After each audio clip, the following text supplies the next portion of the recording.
नमस्कार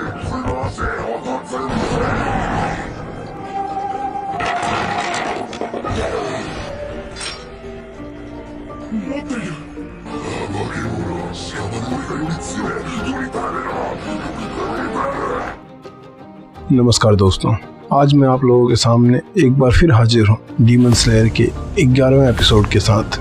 तो अगर आपने अब तक इसके पिछले सारे पार्ट्स नहीं देखे तो उसका लिंक आपको नीचे डिस्क्रिप्शन में मिलेगा, या फिर आप हमारा प्लेलिस्ट भी चेक कर सकते हैं।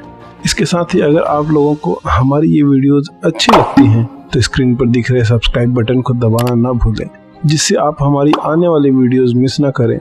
तो चलिए अब आपका और ज़्यादा समय ना लेते हुए सीधे कहानी पे आता हूँ।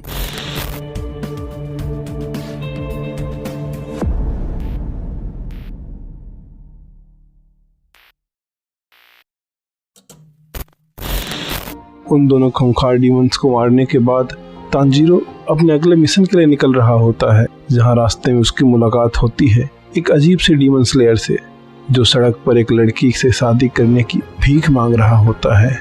तांजीरो से तुरंत रोकता है और लड़की को वहां से बचाता है। वो लड़का तांजीरो को पहचान लेता है और बताता है कि वो भी तांजीरो की तरह ही फाइनल सिलेक्शन में जिंदा बच गया था। जिसके बाद तांजीरो कहता है, मुझे तो याद नहीं है तुम कौन हो। जेनित्सु के बार बार इस लड़की को परेशान करने की वजह से लड़की को गुस्सा आ जाता है और वो जेनित्सु को एक के बाद एक जोरदार थप्पड़ मारती है।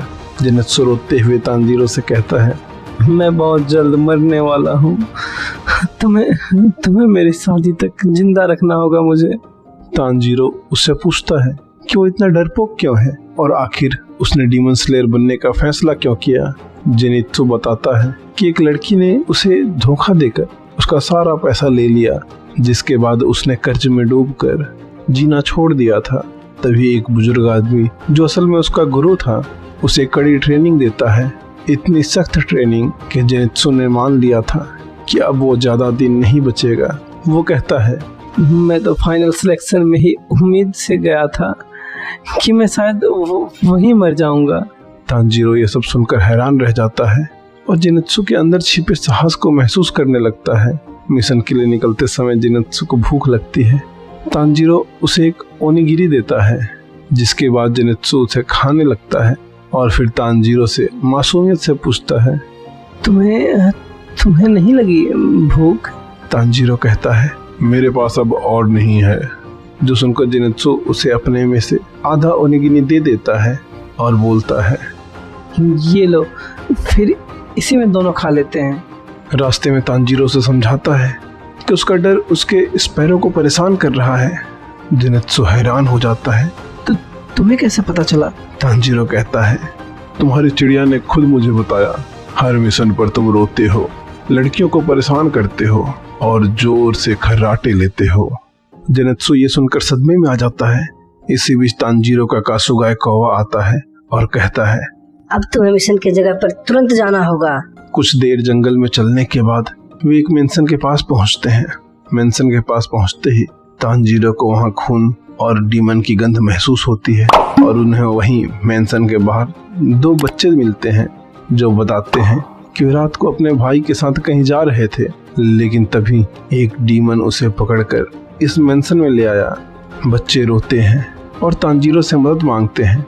तांजीरो उन्हें दिलासा देता है, हम तुम्हारे भाई को जरूर ढूंढ लेंगे।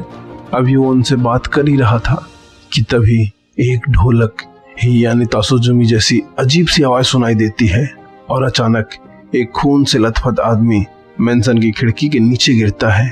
तांजीरो उसकी मदद करता है, लेकिन वो आदमी मर जाता है। मेंशन के अंदर एक डीमन तासुजुमी बजाकर अपने चारों ओर की जमीन और दीवारों की जगह आपस में बदलने लगता है। यही उसका ब्लड डीमन आर्ट होता है। तांजीरो उस डीमन का पीछा करता है। तभी वहाँ एक नया फाइटर आता है, जिसने अपने चेहरे पर बोर मास्क यानी सुअर का मास्क पहना होता है और दो नेचरन कटाना लिए हुए होता है। वो जोर से चिल्लाता है, हट जाओ रास्ते से, मैं आ रहा हूँ, और सीधा मेंशन के अंदर उस डीमन की तरफ कूद जाता है। जिसके साथ ही डीमन स्लेयर का ये एपिसोड यहीं खत्म होता है। तो दोस्तों, आपको ये वीडियो कैसी लगी मुझे कमेंट में ज़रूर बताएं। अगर आपको ये वीडियो अच्छी लगी तो इसे लाइक करें शेयर करें और चैनल को सब्सक्राइब करना ना भूलें। तो आज के लिए बस इतना ही। जल्दी मिलता हूँ इसके अगले भाग या किसी दूसरी वीडियो में। तब तक के लिए धन्यवाद।